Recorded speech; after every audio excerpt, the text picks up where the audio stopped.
굉장히 센 얘기가 나와요. 믿음이 있냐? 너희가 믿음 안에 있느냐 시험해 보라는 거죠. 그리고 너희 자신을 확정해라. 근데 그게 무엇과 연결되냐? 예수 그리스도께서 너희 안에 계신 줄을 너희가 스스로 알지 못하느냐? 여러분, 믿음 안에 산다는 말은 내 안에 그리스도가 계시다는 걸 믿는 거예요. 믿음으로 산다는 건 딴 게 아니에요. 내 안에 그리스도가 계신 거예요. 그 그리스도가 산다는 거죠.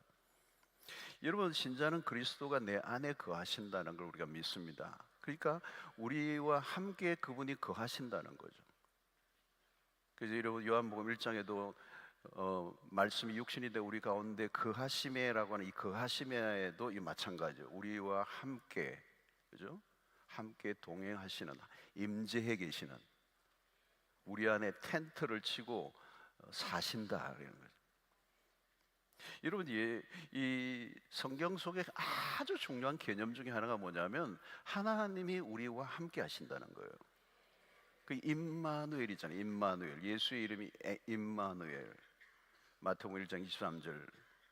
보라, 처녀가 잉태 아들을 낳을 것이요 그 이름을 임마누엘이라 하리라 하셨으니 이를 번역한 적 하나님이 우리와 함께 계시다 함이라. 엄청난 얘기잖아요, 여러분. 하나님이 우리와 함께 계시다는 거. 어디에요? 어디 함께? 우리 안에 계신다는 거. 여러분, 종교 생활과 이 영성 생활을 구분을 할 때 어떻게 구분을 하느냐? 종교 생활하는 사람들은 뭐냐? 종교란 뭐냐면 신을 만나는 시간과 공간이 따로 있는 거예요. 아무 때나 만날 수 있는 게 아닙니다. 신을 만날 수 있는 시간과 장소가 정해져 있어요. 우리가 만나고 싶어서 만나는 게 아니라는 거죠. 그리고 신을 만나는 시간과 장소, 방식들이 정해져 있어요. 그러니까 복잡한 제의적 절차를 거쳐서 어떤 정한 시간에 잠시 만나고 끝이 나는 거예요. 이 기독교 신앙은 다른 것입니다. 그 신, 그 하나님이라는 존재가 우리 안에 계속 살아계시는 거예요. 정해진 시간과 장소가 필요하지 않아요. 네. 왜? 항상 우리와 함께 하시기 때문에. 우리가 어디를 가든지 늘 함께 하신다는 거예요. 멀리 계시는 분이 아닙니다. 막연한 존재가 아니라는 겁니다. 우리와 함께 계시는 그분이 우리 안에 거하신다. 그러니까 우리가 하나님을 찾으러 다닐 필요가 없어요. 언제나 현존에 계시는, 그리고 영원한 현재가 되시는 하나님. 이게 우리가 가져야 될 믿음이에요. 믿음. 내 안에 거하시는 하나님. 원래 하나님은 보이지 않는 분이죠. 눈에 보이지 않는 영으로 계신 분이에요. 근데 형상을 가지고 오신 분이 예수 그리스도죠. 그분이 우리와 함께 하신다 말씀하셔요. 근데 우리는 하나님이 안 계신 것처럼 느낄 때가 많아요. 하나님이 나와 멀리 계신 분인 거죠. 거리감이 느껴지는 거예요. 그리고 때로는 하나님의 부재를 느낍니다. 현존이 느껴지지 않는 거죠. 그리고 하나님이라는 존재가 너무 막연한 분들이 많아요. 어떤 사람은 자꾸 체험을 원해요. 체험. 하나님 한번 보여달라는 거예요. 막 불이 임하든지 한번 보여달라는 거예요. 예. 어떤 분은 진짜 어디서 기도하는데 불이 확 왔는데 그 앞에 자동차 불빛이 확 비춰가지고 착각하고. 자꾸 종교적인 체험을 원하는 거예요. 체험. 물론 그런 체험을 할 수도 있습니다. 할 수 있어요. 그러나 하나님의 존재를 나의 체험에만 의존하는 것도 위험해요. 왜냐하면 체험이라는 건요 굉장히 개인적인 거기 때문에, 주관적인 거기 때문에 어때는 그 체험이 그거 내가 뭐 잘못 본 거 아니냐? 나중에 헛소리예요. 그 체험에만 의존하는 건 위험하다는 거예요. 왜? 그 체험도 세월이 흐르면 희미해져요. 그러면 나중에는 약간 헷갈리는 거죠. 확신이 없는 거죠. 그때 내가 잘못 생각한 거 아니냐? 잘못 본 거 아니냐는 거죠. 이렇게 체험에 오락가락하는 것은 불완전합니다. 우리가 체험보다 더 중요한 것은 하나님의 말씀에 대한 믿음이죠. 그 믿음이에요, 믿음. 내 안에 계신 것을 믿는 거죠. 여러분, 그리스도가 내 안에 계신다면 분명한 게 있습니다. 그리스도가 우리 안에 계신다면 분명한 게 뭐냐면 그리스도가 어떻게 우리 안에 거하시느냐는 거예요. 하나님이 영이신 분이신데 그분이 육체를 입고 우리 가운데 거하셨어요. 육체를 입고 가신 그리스도가 어떻게 돼요? 부활하시고 승천하셨어요. 육체로 계신 그리스도가 더 이상 우리에게 없어요. 우리 보이지 않아요. 대신 요한복음에서 뭘 말씀하시죠? 보혜사 성령을 우리에게 보이시겠다. 그러니까 우리 안에 예수가 계신다는 말은 그리스도의 영이 우리 가운데 거하신다. 그래서 로마서 8장 9절의 말씀이죠. 만일 너희 속에 하나님의 영이 거하시면, 이 거하신다는 말이 또 나와요. 만일 너희 속에 하나님의 영이 거하시면 너희가 육신에 있지 않고 영에 있나니 누구든지 그리스도의 영이 없으면 그리스도의 사람이 아니라. 너무 분명한 말씀이죠, 그죠? 그러니까 그리스도가 우리에게 거하시는 방식은 영으로 거하시는 겁니다. 그 영은 보혜사. 보혜사란 말은 예수가 우리 안에 계신다는 거예요. 그런데 예수인데 또 다른 보혜사, 그 예수와 같은 분이 우리 안에 영으로 거하신다는 거예요. 그게 성령이십니다. 그래서 나를 위해 죽으셨는 예수께서 이제는 내 안에 영으로 계시는데, 이 기독교적인 신앙의 핵심적인 요소예요. 내 안에 들어오신 성령과 함께 살아가는 일상, 내 안에 계신 성령, 이것을 조금 더 고상한 말로 하면 성령의 내주하심, 성령의 내주, 성령이 내 안에 거주하심. 여러분, 이게 우리의 신앙의 영적인 삶의 비밀 중의 비밀이에요. 여러분, 성령이 우리 안에 거하신다는 것은 무엇을 의미합니까? 성령이 인격으로 우리 안에 거하십니다. 여러분, 인격으로 거하신다는 말을 유의해야 돼요. 내 안에 다른 인격이, 내 인격이 있잖아요. 내 인격이 아닌 또 다른 인격이 들어와 계시는 거예요. 성령은 물체가 아닙니다. 가끔 우리가 성령 뭐 폭발 뭐 이러는 옛날에 말 썼는데, 폭발 뭐 이런 건 아니에요. 폭발물 아니에요. 성령은 심리적인 어떤 요법도 아닙니다. 단순한 능력을 의미하지도 않아요. 성령은 영으로 계신 인격이신 분이다. 그러니까 우리가 믿는 순간 성령이 우리 안에 좌정해 계시는데, 우리 안에 계시면서도 우리의 인격을 손상시키지 않으시고 우리 안에 거하시는 영이시다는 거예요. 자, 이런 신비로운 일입니다. 이거는 신비로운 일이기 때문에 사실 완전하게 설명해 내기는 어려운 일이에요. 영적인 문제이기 때문에 온전히 설명하기 어려워요. 근데 하나의 인격 안에 또 다른 인격이 들어와 있다는 거, 이게 여러분 이해하기 쉬운 건 아니죠. 자, 어떻게 그런 일이 가능한가? 성령이 우리 안에 거하시면 나라는 인격은 파괴되거나 훼손시키지 않고 함께, 그러니까 나라는 인격에 성령의 인격이 함께 거하고 계시고, 그 영과 우리가 온전히 하나가 되는 것, 그 성령과 우리가 분리될 수 없는 상태로 우리가 존재하고 있는 것입니다. 자, 그 성령은 우리를 떠나지 않는다고 말씀하시는데, 요한복음 14장 16절 17절입니다. 내가 아버지께 구하겠으니 그가 또 다른 보혜사, 그죠? 보혜사는 예수님이에요. 그런데 또 다른 보혜사를 너에게 주사 영원토록 너희와 함께 있게 하리니. 영원토록. 그는 진리의 영이라. 세상은 능히 그를 받지 못하나니 이는 그를 보지도 못하고 알지도 못함이라.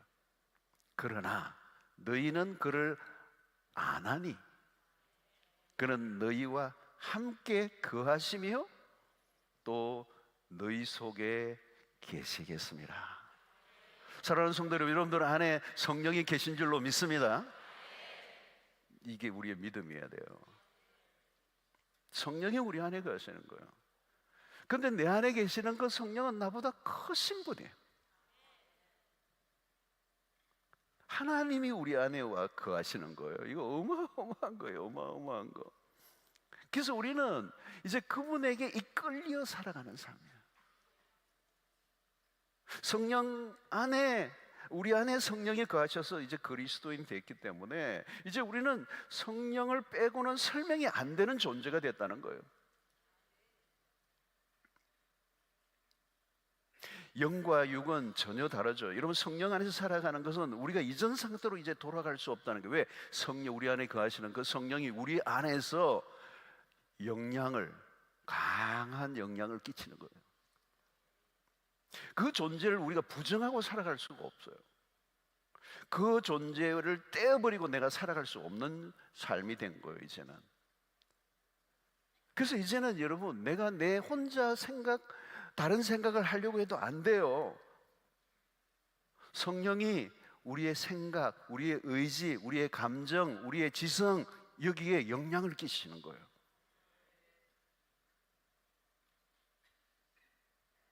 성령 충만한 상태가 되면요, 내 생각을 완전히 성령이 사로잡으세요. 내가 다른 길로 빠질 수가 없어. 내가 어떤 감정을, 좋지 않은 감정을 가지면 성령이 그걸 막으세요. 그 성령의 충만한 상태가 되면 되는 거예요. 세상에 온갖 영들이 우리의 영혼을 막 더럽히죠. 여러분 세상을 살면요, 막 온 잡다한 영들이, 더러운 영들이, 악한 영들이, 거짓된 영들이 막 밀고 들어오는 거예요. 여러분, 이 세상을 뒤덮고 있는 이 어두움의 영들은 아담으로부터 온 영이란 말이죠. 고린도전서 2장 14절에 구분을 하잖아요. 육에 속한 사람은 하나님의 성령의 일들을 받지 아니하나니 이는 그것들이 그에게는 어리석게 보이며 또 그는 그것들을 알 수도 없나니 그러한 일은 영적으로 분별되기 때문이라. 여러분, 예수 그리스도가 내 안에 계신다면 어떻게 살아가고 있는가? 살아가고 있는 방식을 보면 알아요. 이전과 같이 살 수가 없어요. 외형적인 변화를 말하는 게 아닙니다. 이전의 모습은 그대로 있고 본질적으로 바뀐 것이 하나도 없다면 그건 문제가 심각한 거죠. 그럴 수 없다는 거예요. 내 안에 성령이 계신데 아무런 변화가 없을 수가 있는가? 여러분, 우리는 성령과 함께 하는 삶입니다. 나 혼자 단독적으로 행동할 수가 없어요. 만약 내가 단독으로 행동한다면, 성령을 모시고 사는 사람이라면 그 성령을 무시하는 일이 되는 거죠. 그것을 가르쳐서 그런 상태가 되면 뭘 얘기한다고요? 성령을 소멸하게 하는 일이라는 거예요. 그런데 이 소멸이라고 하는 말은 성령이 떠나신다는 얘기가 아니고 성령이 계시지만 계시지 않는 상태와 같은 것을 말하는 거예요. 그게 소멸의 상태예요. 내 안에 계시지만 그 내 안에 계신 그 성령을 존중히 여겨드려야 된다. 성령을 인정해드려야 된다. 그리고 무엇보다 중요한 것은 성령을 인정한다면 그 성령께 온전히 복종하는 태도를 가져야 된다. 여러분, 우리는 언제나 성령께 그러므로 마음을 활짝 열어놓아야 돼요. 어디를 가야 하는 게 아니에요. 성령을 우리가 모신 전이잖아요. 그렇다면 성령이 우리 안에 거하실 만한 처소가 되게 하는 것, 우리가 성령을 이끄는 것이 아니라 성령이 우리를 이끄시도록 우리의 자신을 완전히 내어드리는 것. 그래서 내 안에서 성령이 마음껏 활동하시도록 우리의 자신을 성령께 활짝 여는 거예요. 우리가 전이라고요. 우리가 성령의 전. 예배가 어디에서 일어나는 게 아니라 여기서 일어나는 게 아니라 내 안에서 일어나는 거예요. 그래서 우리는 매 순간 성령의 도우심을 입으며 살아갑니다. 성령의 도우심을 받는 삶이란 다른 차원의 삶으로 우리를 이끌어 주신다는 겁니다. 성령은 그리스도의 영이기 때문에 결국은 성령의 인도하심을 따라가면 우리의 삶을 통하여 그리스도가 드러나게 된다는 거죠. 여러분 상상이 되십니까? 성령과 함께 걷는 삶을 산다면 어떤 일이 일어날까요? 성령의 속성들을 우리가 잘 이해하면 성령이 우리 안에 내주하시는 성령에게 복종하고 성령을 인정하고 살아가는 삶을 살 때 우리에게는 성령이 행하시는 그 속성이 우리의 삶을 통해 드러나요. 첫 번째는 성령은 생명의 영이세요. 그래서 성령을 가리켜서 다시 살리시는 이의 영, 살리는 영, 죽은 자 가운데서 다시 살리시는 영, 창조의 영, 부활의 영, 그분이 성령이세요. 하나님의 영은 우리에게 생명을 주시는 분이십니다. 태초에 흙으로 사람을 지으시고 생명을 불어넣으시고 사람이 돼요. 생기가 나죠. 그래서 성령은 창조의 영이란 말이에요. 성령이 우리 안에 계실 때 우리 안에 새로운 삶이 시작이 돼요. 우리의 삶을 새롭게 하신다는 거예요. 하나님의 아들을 세상에 보내신 이유는 우리를 다시 살리시기 위해서다. 그 성령이 그 역할을 계속 하시는 거예요. 우리를 다시 살아나게 하시는 거예요. 그래서 성령과 함께 하는 삶은 활력이 넘치는 거예요.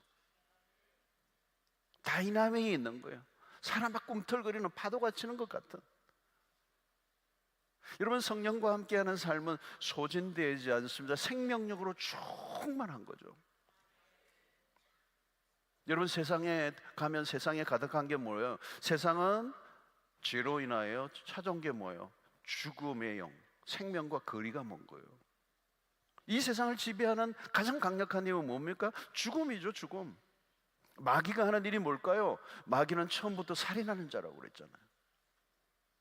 이 성령의 사역과 완전히 대치되는 반대편에서 일어나는 일은 죽음의 영, 죽이는 영. 요한복음 8장 44절에 보면 너희는 너희 아비 마귀에게서 나서 너희 아비의 욕심대로 너희도 행하고자 하느니라. 그는 처음부터 뭐요? 살인한 자예요. 그랬어요.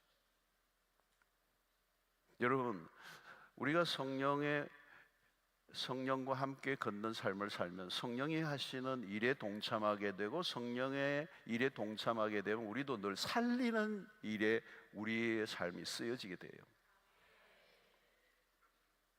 그런데 세상은 뭐예요? 반대가 일어난다. 죽이는 이런 거. 여러분 세상 안으로 들어가 보세요. 그냥 죽이는 거예요. 살벌하잖아요. 여러분 전쟁터잖아요. 여러분 세상 안으로 들어가면 시기, 질투, 미움 이게 다 살인이잖아요. 여러분. 폭력, 자해, 자살. 막 그냥 그 인터넷 댓글에 그냥 사람들을 막 공격하는 거, 그거 다 죽음의 살인의 영이 있는 거예요. 인격적 살해를 하고 말로 좋은 말을 안 해. 어떤 사람은 어떤 그런 간증을 들으니까 옛날에 예수를 안 믿을 때 산부인과 의사할 때 돈을 엄청나게 벌었어. 뭘로 벌었느냐? 낙태 수술로. 끔찍한 얘기. 여러분 우리나라가요 낙태가 굉장히 많은 나라예요. 어마어마하게 많아요. 저출산하고 반대되는 일들이 일어나는 거예요. 어마어마하게 낙태를 해요. 그냥 눈을 감아주는 거예요. 불법인데 합법 그냥 막 묵인해. 그러니까 어마어마하게 아이가 그 생명이 시작이 됐는데 그걸 죽이는 거예요. 그러니까 돈을 번 거예요. 의사가 뭐예요? 생명을 살리는 사람 아니에요? 그런데 죽이는 일을 하고 돈을 버는 거예요. 그게 여러분 누가 한 거예요? 마귀. 살인자예요, 살인자. 살인의 영이 그 안에 들어가 있는 거예요. 그 돈밖에 안 보니까 그런 사람을 막 어린 태아들을 죽여버리는 거라는 거잖아요. 여러분 자살이 뭐예요? 우리나라 자살 1위잖아요. 여러분 이게 뭐예요? 자기를 죽이는 거잖아요. 여러분 자기의 생명은 자기 게 아니에요. 하나님이 주신 거예요.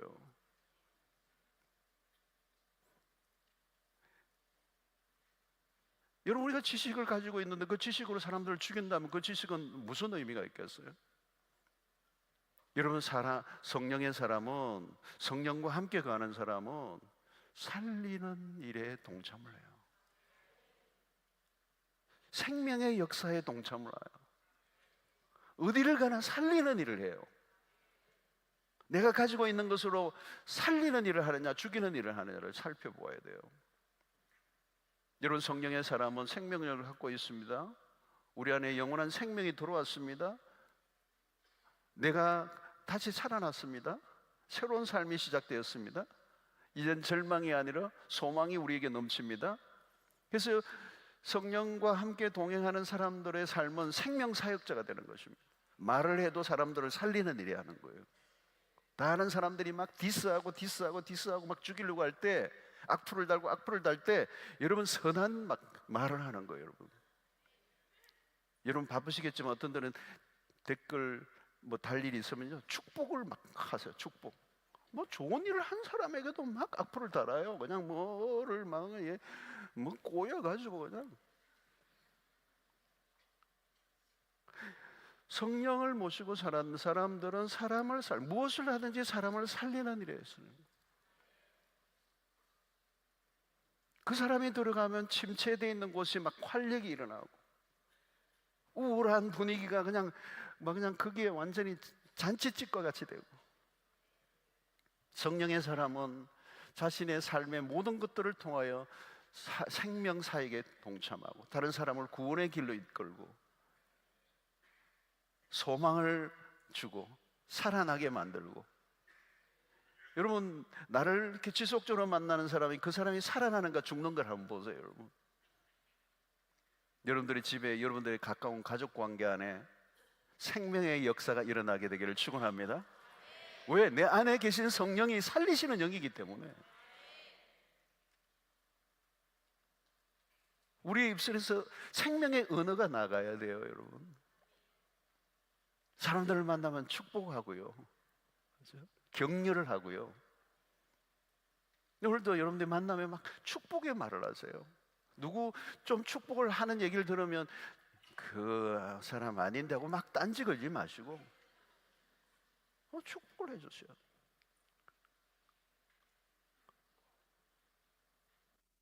우리 안에 성령은 결코 어두운 영이 아니에요. 살인의 영이 아니에요. 살리는 영이죠.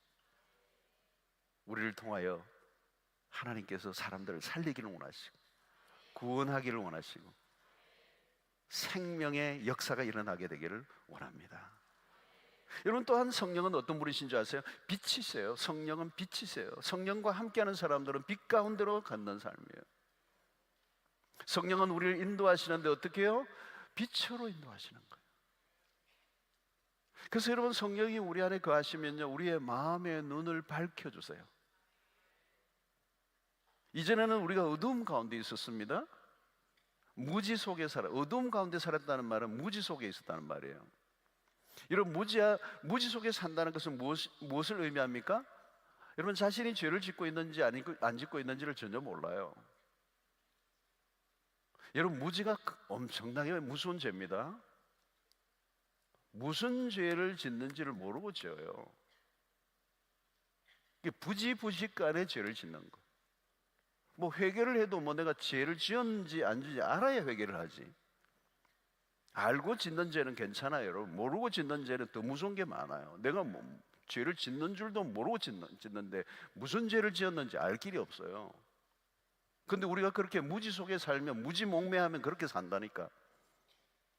내가 다른 사람에게 상처 준 줄도 모르고, 내 말로 사람들을 죽인 줄도 모르고, 내가 다른 사람에게 피해를 입힌 줄도 모르고, 내가 얼마나 악을 행하고 있는지도 모르고 사는 거. 이게 무지예요. 빛이 없는 어둠 속에 있으면 무슨 일을 행하는지 깨달을 수가 없어. 그러니까 뭐예요? 짐승같이 산다는 거죠. 깨닫지 못하면 짐승과 같다는 거예요. 이게 여러분, 그렇게 살면 그 자체가 심판이잖아요. 근데 여러분, 성령이 우리 안에 거하시는 성령은 무슨 일을 해요? 빛을 드러내시는 거예요. 빛이신 분이에요. 그래서 성령의 앞에는 함께 하신다는 말은 내주라는 말을 펴는데 성령의 조명이라는 표현을 써요. 이 조명들 있잖아요. 라이터들이 쫙 비추잖아요. 무지 속에 있었을 때는 성경을 펴보나 마나요? 알 수가 없어요. 그런데 성령이, 내 안에 계신 성령이 빛을 비추어 주시는 거예요. 진리가 드러나는 거죠. 깨달아지는 거예요. 진리가 밝혀지는 거죠. 무슨 말인지 성령이 조명해 주시니까, 여러분, 성령이 빛을 비추어 주셔야 성경이 열리는 겁니다. 내가 열었다고 성경이 열리는 게 아니고, 성령이 빛을 비추어 주셔야 성경의 세계가 열리는 겁니다.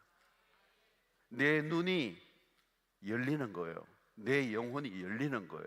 그러면 무지에서 그때 벗어나는 거예요. 그러면 여러분, 성령이 없이는 어떻게 우리가 신앙생활을 할 수가 없습니다. 여러분, 지성에도 성령의 빛을 비추어야 합니다. 인간의 지성만으로는 한계가 있어요. 지성에도 죄성이 미치기 때문에.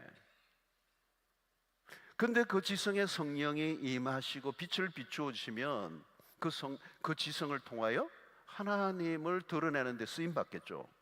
그러지 않으면 여러분, 그냥 인문학은 잘못하면 하나님과 반대되는 쪽으로 가, 인간의 지성이. 그러니까 잘못 공부하면 미친다고요. 여러분, 이 빛은 심판의 기능을 말합니다. 어둠을 밝혀내는 거죠. 어둠에는 심판이잖아요. 그래서 여러분, 말씀을 깨닫는 순간 내가 죄인됨을 깨닫습니다. 죄인됨을 깨달으니까 회개가 되죠. 회개해야 사는데 스스로는 회개를 하고 싶어도 회개가 안 돼요. 왜? 내가 죄를 인식하지 못하기 때문에. 그런데 성령이 우리의 영혼을 밝혀주시니까 우리의 죄가 다 드러나는 거예요. 샅샅이 드러나는 거예요. 그러니까 통곡하고 통에 자복을 하는 거죠. 성령은 우리를 어디요? 진리 가운데로 이끄시는 거죠. 우리의 거짓을 드러내시고. 그래서 요한복음 16장 13절에 보면, 그러나 진리의 성령이 오시면 그가 너희를 모든 진리 가운데로 인도하시리니 그가 스스로 말하지 않고 오직 들은 것을 말하면 장래 일을 너희에게 알리시리라. 성령은 진리의 영이시다. 우리를 진리 가운데로 인도하신다. 우리의 힘으로, 우리의 스스로는 진리에게로 도달할 수가 없습니다. 성령이 도우셔야 합니다. 성령이 인도해 주셔야 됩니다. 그러면 그 성령이 인도하시는 그 진리 가운데로 우리가 인도를 받으면 그 진리가 우리를 어떻게 한다고요? 요한복음 8장 32절에 진리를 알지니 진리가 너희를 자유롭게 하리라. 자유. 이 진리가 너희를 자유롭게 하리라. 여러분, 우리의 삶의 정말 축복은요, 자유예요. 자유.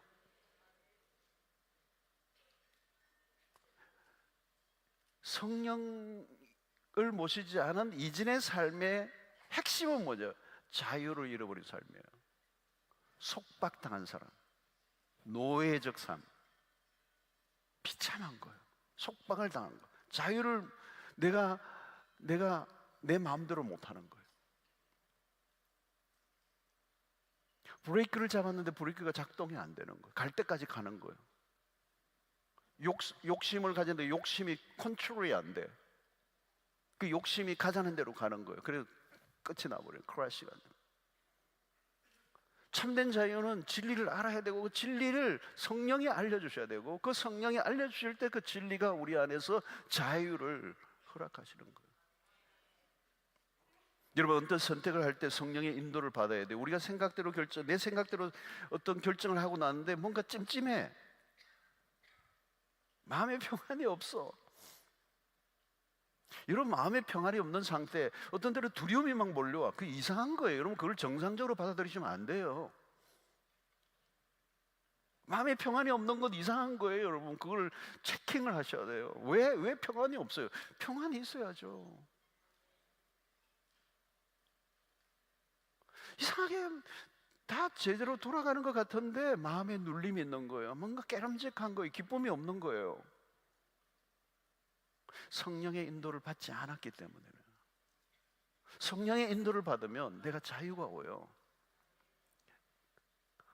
그리끼는 게 없어져요.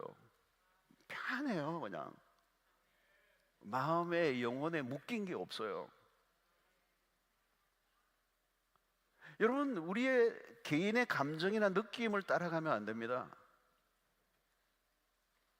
우리의 본능을 따라 살면 안 돼요, 여러분.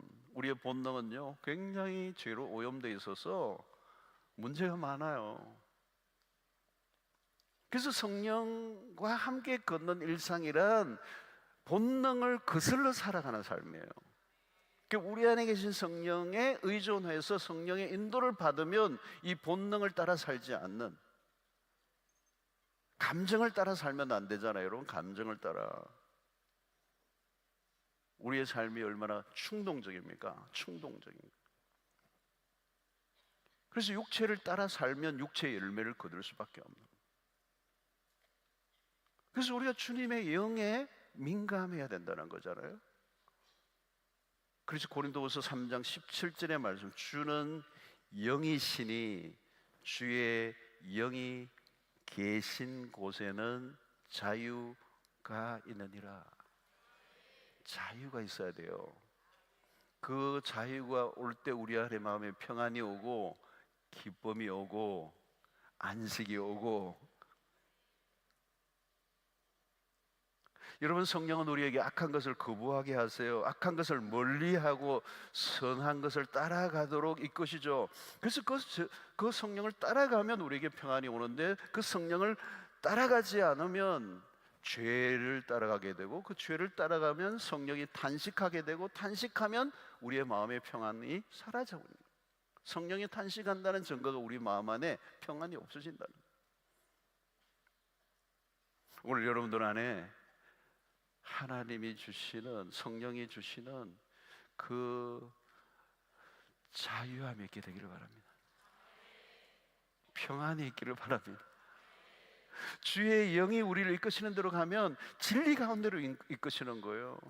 그 성령은 빛 가운데로 인도하신다는 거예요. 어두움 가운데 거하지 않게 하신다는 거예요. 우리를 빛 가운데 인도하신다는 거예요. 그러니까 우리는 성령에 민감하여 그 빛을 따라가면 되는 거죠. 그 빛은 뭐요? 진리를 드러내는 거예요. 그리고 그 진리를 붙잡고 그 진리를 따라 살아가게 될 때 우리 안에 날이 갈수록 자유함이 오는 거예요. 종의 삶을 살지 않는다는, 속박당하는 삶을 살지 않는다는 것입니다. 여러분, 세 번째 성령은 어떤 영이신 줄 아세요? 성령은 사랑의 영이세요. 성령이 임하신 뚜렷한 증거는 사랑이에요. 어떤 사람은 성령 받았다 그러는데 눈이 막 검상긋고 막 무서운 사람이 있어요? 아니에요. 성령은 사랑의 영이세요. 그러니까 중요한 기준은 사랑이 드러나고 있는 거예요. 성령이 우리 안에 거하시면 특징이 사랑이 드러나는 거예요. 성령은 우리를 사랑 가운데로 이끄시는 분이에요. 그러니까 성령의 사람은 갈수록 사랑스러워져 가요. 하나님은 사랑이세요. 성령은 우리를 그 아버지를 닮게 하세요. 사랑의 아버지를 닮게 하신다. 그래서 갈수록 성령의 사람은 사랑이 넘쳐야 정상이에요. 사랑과 거리가 멀어진다면 성령과 거리가 멀어진 거예요. 성령이 거하시면 미워하는 일이 힘들어져요. 그 성령이 사랑의 영으로 내 안에 충만하면 미워하는 게 힘들어져요. 막 미워하고 싶은데 안 돼요. 성령이 나를 사로잡아 있어. 그리고 내가 누군가를 미워하면 내가 너무 힘들어. 왜? 사랑의 영이신 내 성령이 그걸 용납하지 않으니까. 여러분, 우리가 신앙이 자칫하면요 율법주의로 흘러요. 율법주의 위험합니다. 열심히 하죠. 열심히. 근데 여러분, 열심히 신앙생활 하는 사람이 무서워요. 그런 사람 많아요, 미국에. 내가 미국 못 가겠다. 큰일 났네. 미국 교회 성도들도 들으시는데 예를 든 거예요. 누구나 그럴 수 있다는 거예요, 여러분. 그 열심히 무기가 되는 거예요. 열심히 무기. 기도 열심히 하는 사람이 그 기도가 무기가 돼요. 제가 전에 그랬어요. 제가 막 기도 열심히 하는데 열심히 안 하는 교육자들 보면 막 미워하고 그랬어요. 기도도 안 하는 게 목사야 뭐 이러고 했는데 지금은 안 해요. 옛날에 그랬어요. 이게 바리새인들의 모습이에요. 사랑에 빠져버린 교리로 무장해. 이게 에베소 소아시아의 그 요한계시록에 나오는 에베소 교회거든요. 첫사랑을 잃어버린 거죠. 처음 사랑을 잃어버린 거예요. 교리를 잘 지켜냈어요. 진리를 잘 수호했어요. 그런데 하다가 사랑을 잃어버린 거죠. 그러면 촛대를 옮기겠다는 거예요. 엄청난 얘기입니다. 너희들 사랑하지 않으면 촛대 옮기겠다는 거예요. 아무 소용없다는 거예요. 율법을 진리를 지키고 뭐 소용없다는 거예요. 사랑을 잃어버리면 안 된다. 왜? 사랑은 하나님이 사랑이시라는 거예요. 사랑을 빼고는 설명이 안 되는 거잖아요. 하나님은 사랑이신데 사랑을 빼고는 하나님의 존재는 어떻게 돼요? 설명이 안 되는 거잖아요. 사랑에 빠진 교리로 무장해 있는 거예요. 여러분, 주님을 보십시오. 가나마다 붙잡혀온 여인에 대해서 율법을 들이대지 않았어요. 율법 너 10계명 어겼도다. 자꾸 법을 내세우는 사람들이 있어요. 바리새인적인 모습입니다. 그들 안에 성령이 계시지 않는 거죠. 자꾸 따지고 비판하는 것을 좋아하는 사람들이 있어요. 위험해요, 위험해. 우리는 사람을 판단하고 것을 비판할 우린 자격이 없어요. 그 비판할 때 이미 자기 의에 빠져 있는 거거든요. 난 너와 달라 이거잖아요, 여러분. 바리새인들의 모습 얼마나 위험한 거예요. 다른 사람 연약한 모습을 보면 나도 저럴 수 있고, 나도 저랬고, 나도 지금 앞으로 넘어질 수 있는 가능성이 있다는 사실을 알고 겸비해야죠. 어떤 사람은요, 똑똑한데 사랑이 없어. 말은 참 잘하는데 기분 나쁘게 말하는 은사가 있는 사람. 여러분, 세상은 얼마나 포악합니까? 얼마나 살벌합니까? 얼마나 공격적이고 악의적이고 저주를 쏟아붓고 물고 뜯고. 근데 여러분, 우리는 성령의 사람은 성령은 전혀 다르게 우리를 인도하신다는 거예요. 여러분, 로마서 5장 5절에 보면 소망이 우리를 부끄럽게 하지 아니하면 우리에게 주신 성령으로 말미암아 뭐예요? 하나님의 사랑이 우리 마음에 부음받음이니 그랬어요. 성령으로 말미암아 무슨 일이?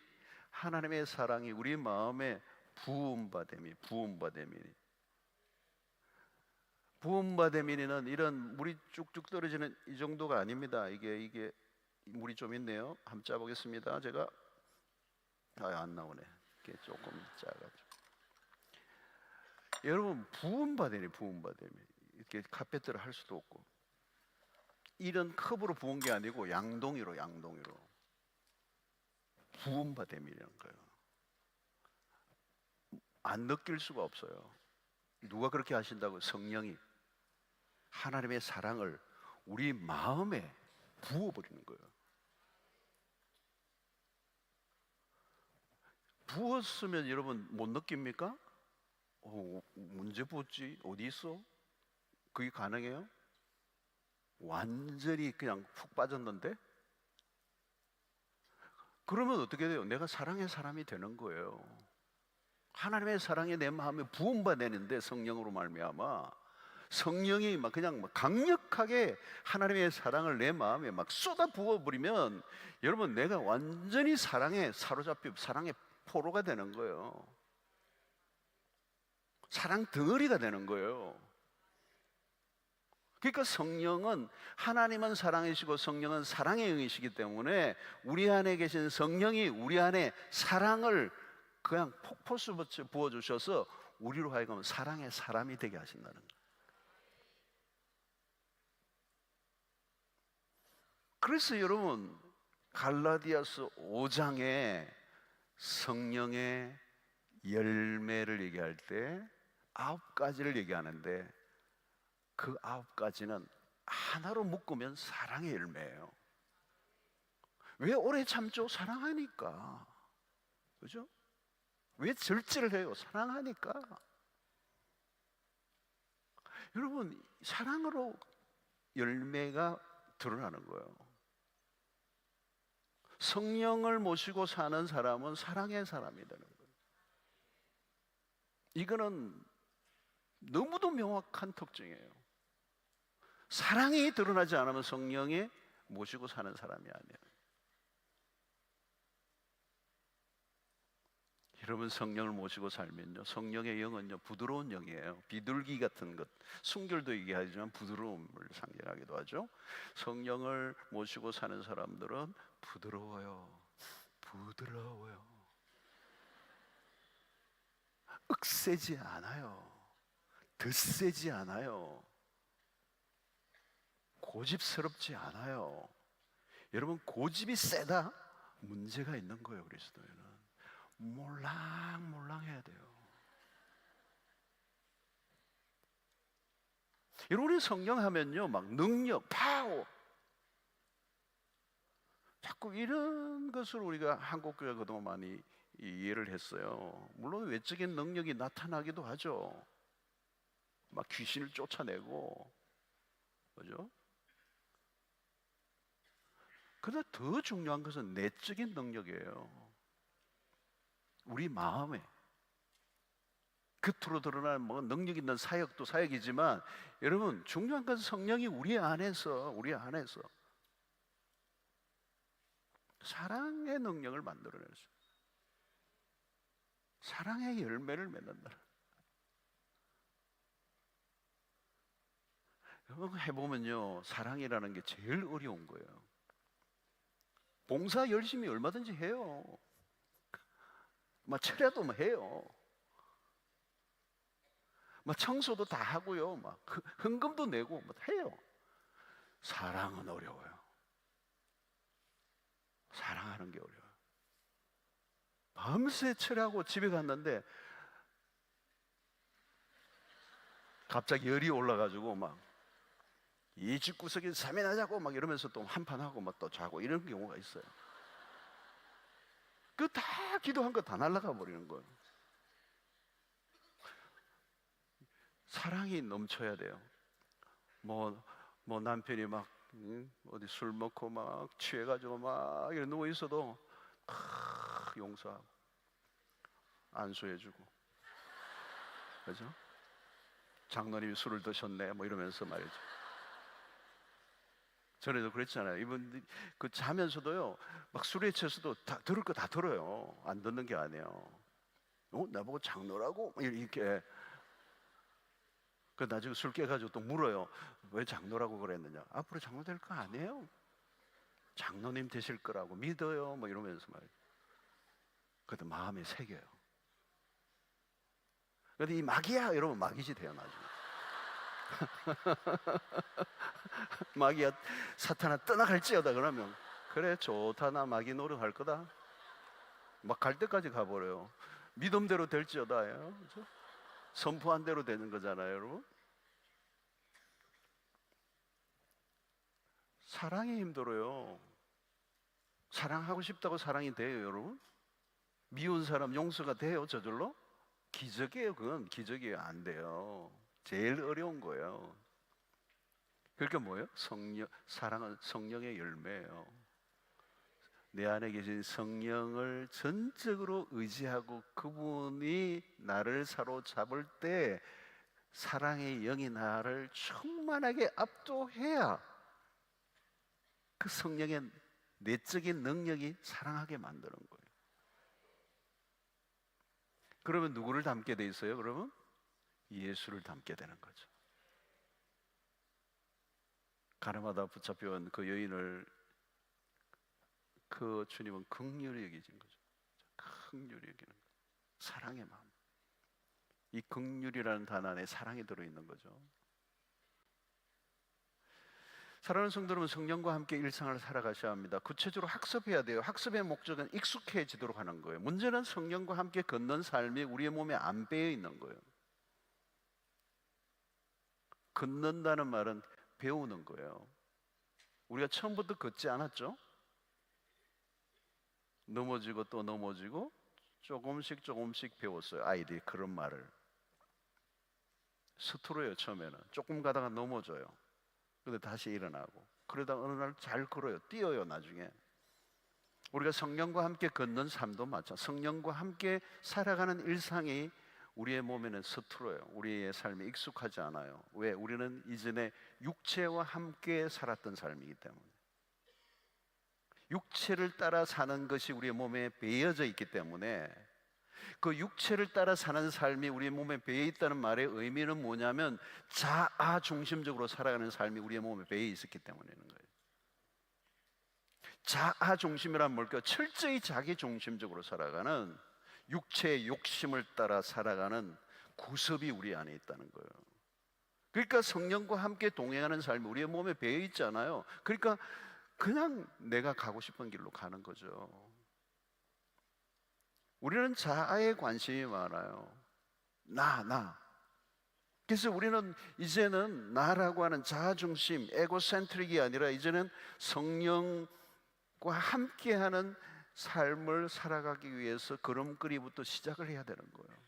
레슨을 시작해야 되는 거예요. 자, 그것이 오늘 갈라디아서 5장 16절 17절에 말씀하는 거잖아요. 내가 이르노니 너희는 성령을 따라 행하라. 성령을 따라 행하라. 성령과 함께 걸으라는 말이에요. 그리하면 육체의 욕심을 이루지 아니하리라.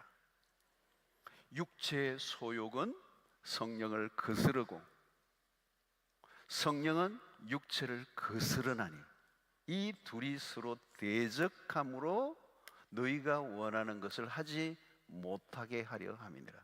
대적이 일어나는 거예요. 육체를 따라 살고자 하면 그때부터 성령과 싸움이 시작이 되는 거예요.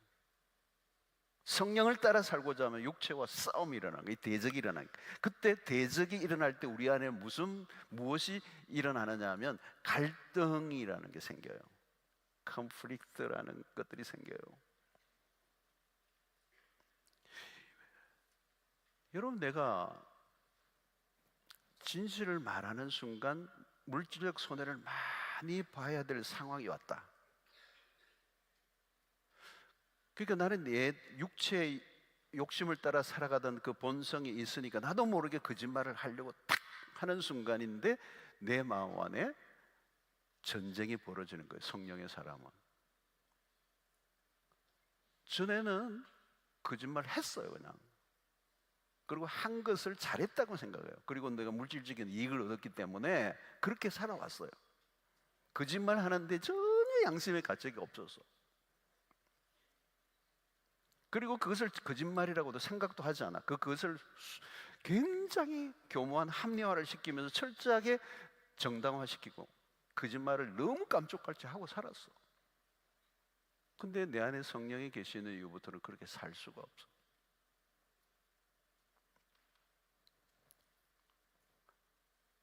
내 마음에 무엇이 일어나요? 첫 번째, 그런마 단계에서는 갈등이 일어나는 거예요. 고뇌가 생기는 거예요. 잠이 잘 안 오는 거예요. 마귀가 귀에다가 속삭여, 너 하고 싶은 대로 해.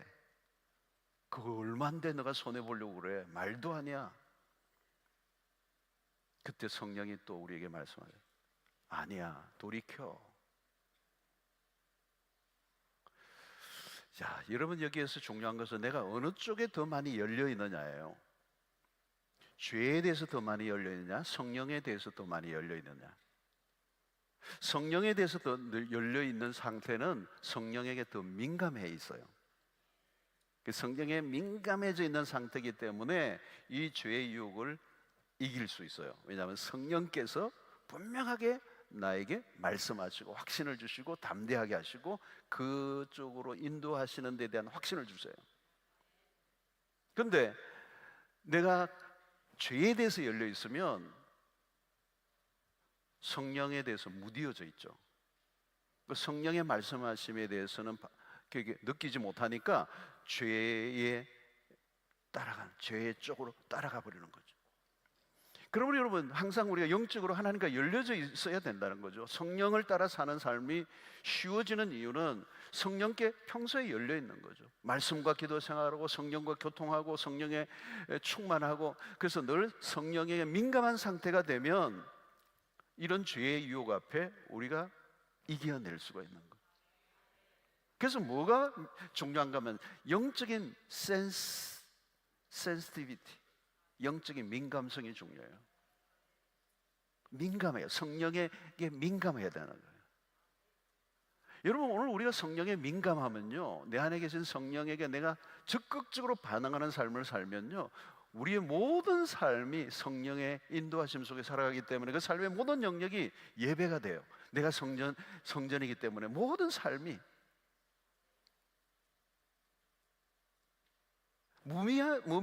무미건조한 삶을 살 수가 없어요. 언제나 은혜가 풍성해지는 순간순간마다 하나님이 주시는 메시지를 들을 수 있고, 하나님의 임재를 느낄 수 있고, 하나님의 은혜를 맛볼 수가 있는 거죠. 부흥회가 따로 없어요, 여러분. Every day, 매 순간 일상이 부흥회가 돼요. 왜? 그 성령과 함께 동행하면 성령이 주시는 은혜가 순간순간 있는 거예요. 지금도 여러분 설교를 들으시면 성령에게 이미 민감하고 성령과 동행한 사람들은요, 지금 오늘 설교가 뭐 팍팍팍팍 꽂혀요.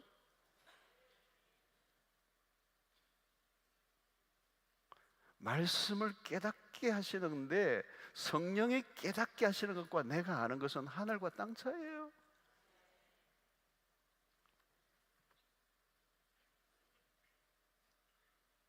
그 성령이 우리를, 하나님을 더 알게 하시고 하나님이 행하시는 일들에 눈이 열리게 하시는 것. 그래서 그 성령의 인도를 받는 일상이 얼마나 행복한지, 얼마나 행복한지. 여러분, 기도 생활도 마찬가지입니다. 내가 기도하는 것과 성령과 함께 기도는 달라요. 성령이 이끌어 주시는 기도 생활을 하는 단계까지 안 가니까 기도가 어려운 거예요. 그 성령의 인도를 받지 않고 기도를 하니까 늘 기도가 그냥 얕아. 늘 그냥 간달간달 하는 거예요. 깊어지지가 않는 거예요. 그게 답답한 거지, 자기도. 막을 쓰는데 그냥 목만 쉬고 한계가 오는 거죠. 그래 지쳐버려요. 왜?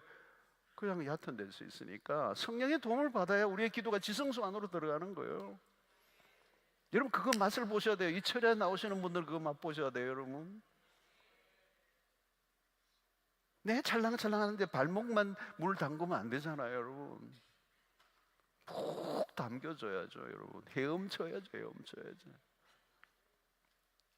여러분, 찬양도 여러분 성령 안에서 불러보세요.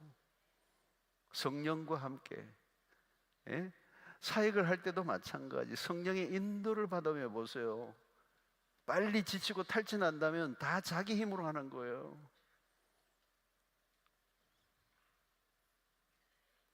내가 앞서면 안 돼요, 여러분. 우리 육체가 앞서면 안 돼요. 내가 열심히 한다고 되는 거 아니에요. 갈라디아서 2장 3절 보세요. 너희가 이같이 어리석으냐? 성령으로 시작하였다가 이제는 육체로 마치겠느냐? 성령으로 시작했다가 육체로 마치는 거예요. 성령으로 시작했으면 성령으로 끝을 내야지. 우리의 믿음이, 우리의 신앙이 성령으로 시작했단 말이에요. 성령이 아니고는 시작될 수가 없어요. 성령이 아니고는 그리스도의 사람이 아니에요. 그러면 성령으로 시작하시면 성령으로 사셔야죠. 성령으로 everyday, 매 순간 모든 일들, 24시, 모든 생각, 모든 결정, 모든 말씀의 묵상 시간에, 기도의 시간에 그분을 모셔오고 그분을 인정해드리고 그분과 함께하는 것. 근데 우리의 육체가 앞서는 순간 힘들어지는 거라는 거죠. 다 힘들어.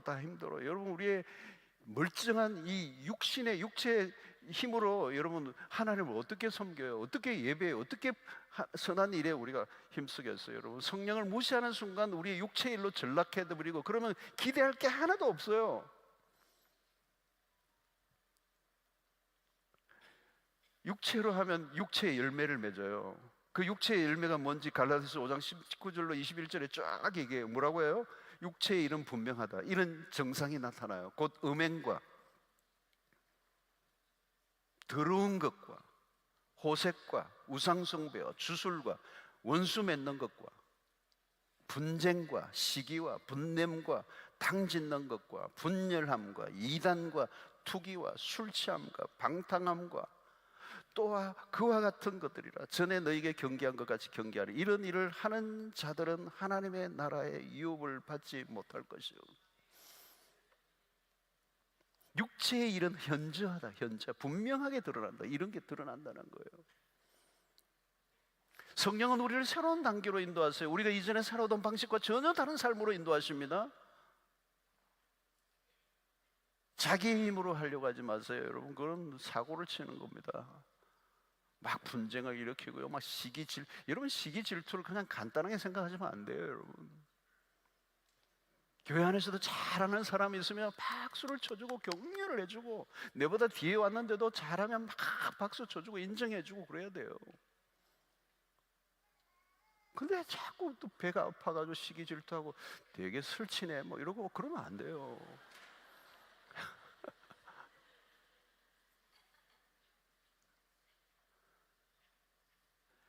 육체의 일을 하면 그렇게 되는 거예요, 여러분. 육체적으로 보니까 그래요, 여러분. 그리고 일을 하는데 자꾸 관계가 다 뒤틀려져 버려. 원수를 맺어. 원수가 자꾸 생겨.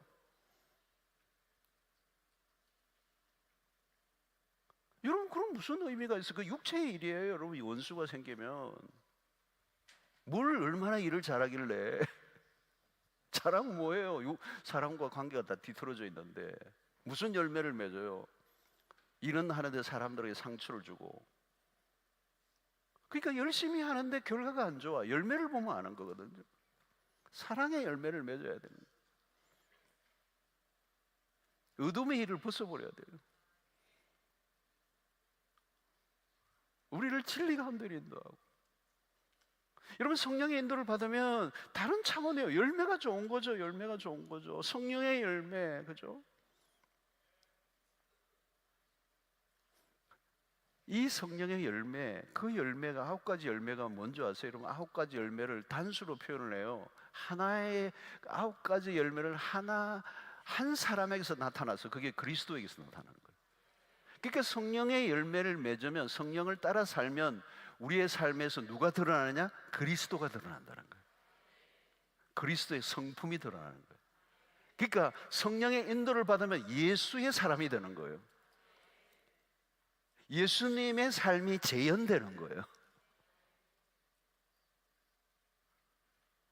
작은 예수가 되는 거예요. 그게 성령이 인도하시는 궁극적인 목적이에요. 그래서 우리의 삶을 통해 그리스도가 드러나고, 그리스도의 영광이 드러나고, 그리스도의 성품이 드러나고, 그리스도의 인격이 드러나는 거예요. 그때 하나님께서 우리의 삶을 받으시는 거죠. 그게 로마서 12장의 산제사가 되는 거예요. 우리의 삶을 하나님이 받으시는 거예요.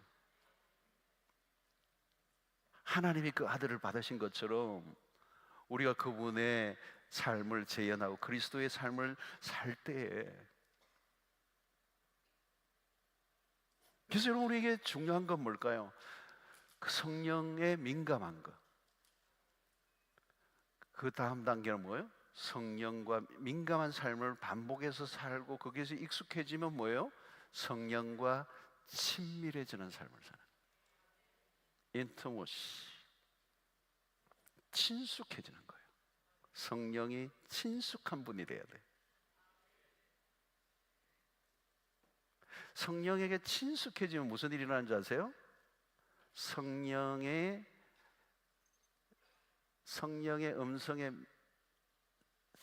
음성이 굉장히 클리어하게 들려요.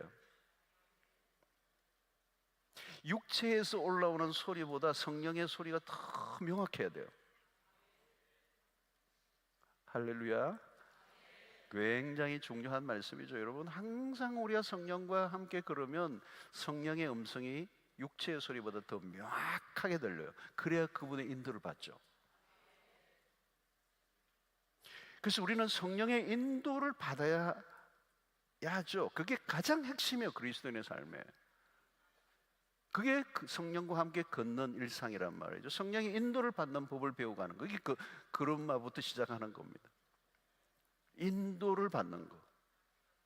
그래서 로마서 8장 14절의 말씀, 무릇 하나님의 영으로 인도함을 받는 사람은 곧 하나님의 아들이라. 인도를 받아야 하나님의 아들이에요. 성령의 인도를 받아야 하나님의 아들이에요. 하나님의 아들이라는 증거가 어디서 나요? 성령의 인도를 받는 거예요. 이게 익숙해져야 된다는 거예요. 그러려고 하면 민감해져야 되고, 그 민감함이 깊어지면, 친밀해지면 이제 작은 죄라도 거부가 되죠. 죄에 대해서도 민감해져요. 저는 죄에 대해서 둔감했어요. 죄를 죄로 잘 못 느꼈어요. 작은 죄라도 걸려요. 아주 작은 죄라도 걸려요. 성령은 거룩한 영이시기 때문에. 전에는 그냥 죄 덩어리 끌어안고 살았어요. 암이 있는데도 몰랐어. 사기야. 그래도 못 느껴. 그 죄가 자신의 삶을 다 망가뜨리는데도 몰랐어. 그러니까 나도 모르게 하나님과 멀어지는 거예요. 성령을 소멸하고 살았던 거예요. 육체를 따라 살아가는 거죠. 자연인과 똑같은 거죠. 신자가 그렇게 살면서도 아무런 느낌이 없었다는 거죠. 무슨 일이죠, 여러분. 근데 성령에 열려 있으니까 그게 금방 깨달아지는 거예요. 저는 빨리도 안 깨달아졌어. 깨달아져도 한참 오래 뒤에 깨달았는데, 이게 성령에 열려 있으면 죄가 금방 깨달아져요. 여러분, 구약의 삼손이 그랬습니다. 성령이 강하게 임하셨죠? 삼손에게. 그러나 그는 성령을 계속 무시합니다. 지속적으로 무시해요. 육체를 따라 행동하죠. 나중에 어떻게 돼요? 비참해져 버리죠. 여러분, 성령의 임재를 무시하고 산다는 것은 위험한 일이에요.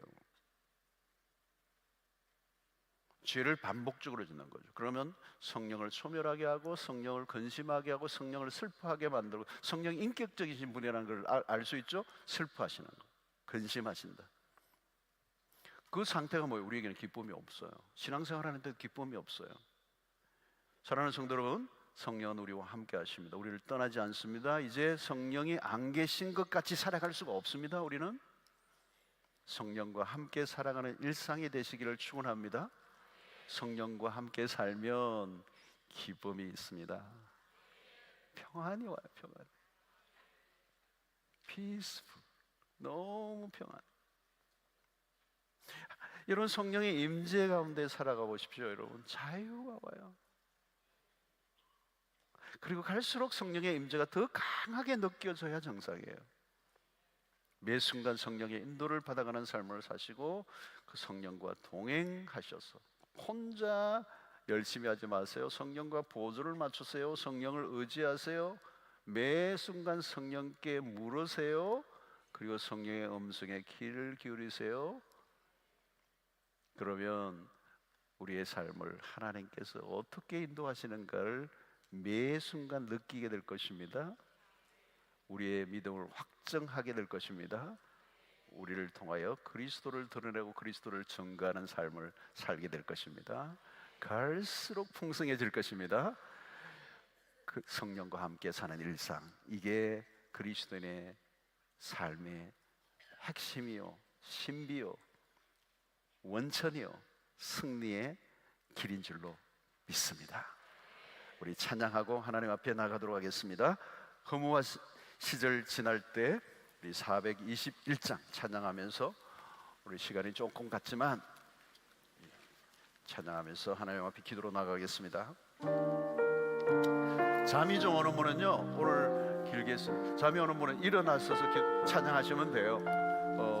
자유롭게 여러분들이 하시면 되겠습니다.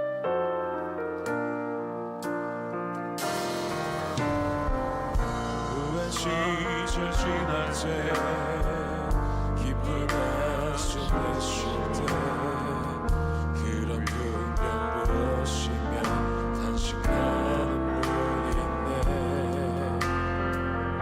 그와 같이 너희를 버려두지 않으리. 내가 너희와 영원히 함께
지날 때 깊은 한숨을 쉴 때 그런 풍경 보시면 다시 감물이네 너와 같이 날 길을 버려두지 않으리 내가 너희와 영원히 함께하리라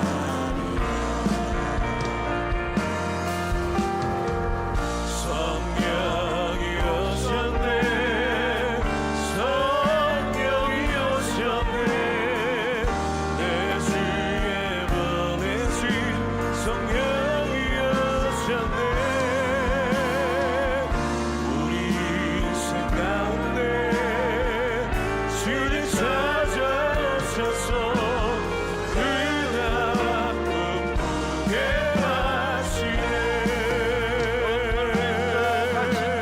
자유하며 억눌린 자 갇힌 자 자유함이 없는 자 피난처가 되시는 성령님 계시네 주의 영이 계신 곳에 삼자유가 있다네 신을 위하여 오신 성령이 오시네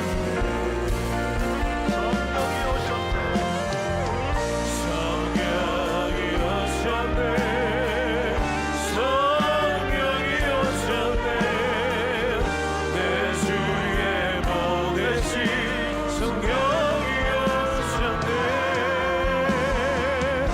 우리 인생 가운데 주님 찾아오셔서 그 나라 꿈꾸게 하시네 성령이 오셨네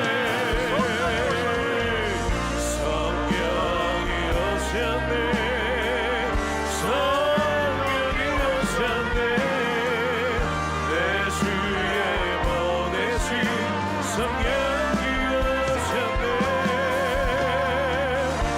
우리 인생 가운데 주님 찾아오셔서 그 나라 꿈꾸게 하시네 아멘. 여러분 성령이 어디 오셨습니까? 내 안에 오셨습니다. 내 안에 계십니다. 영으로 오신 그분을 우리가 인정하고 존중해 여겨드리고 그분에게 순종하는 삶을 사는 것, 그게 우리의 삶입니다. 그때 성령의 열매를 맺게 됩니다. 성령 안에 살아갈 때 하나님 그 성령은 우리를 생명 가운데로 인도하십니다. 살리게 하시는 일에 우리가 쓰임받게 하십니다. 그 성령은 우리를 진리 가운데로 인도하십니다. 그 진리는 우리를 자유하게 하십니다. 그 성령께서 우리의 모든 삶 가운데 그 거짓과 그리고 불의 가운데 난무하는 이 세상 가운데서 하나님 우리를 참된 그런 사랑 가운데로 인도하십니다. 그 사랑의 영이 우리를 사랑의 삶을 살아내게 하십니다. 그것이 우리의 삶을 통하여 그리스도를 드러내는 것이죠. 오늘 하나님 우리가 성령과 함께 동행하는 삶을 이제 배워나가기를 원합니다. 넘어지지만 다시 걷는 법을 배우기를 원합니다. 성령이 아니고는 우리가 어떤 것도 행하지 않겠다는 그런 결단을 하셔야 합니다. 그분의 음성에 귀를 기울이시고 그분에게 민감하시고 그분과 친밀해지시면 그분이 우리의 삶을 책임져 주십니다. 놀랍게 인도하십니다. 우리의 삶을 통해 그리스도를 드러내십니다. 그리스도의 영광이 드러나게 하십니다. 우리의 삶이 얼마나 아름다워지는지 알 수가 없습니다. 하나님 그 성령과 함께 살아가는 삶을 이제 결단합니다. 성령을 인정해 드립니다. 성령과 함께 동행하여 주시옵소서.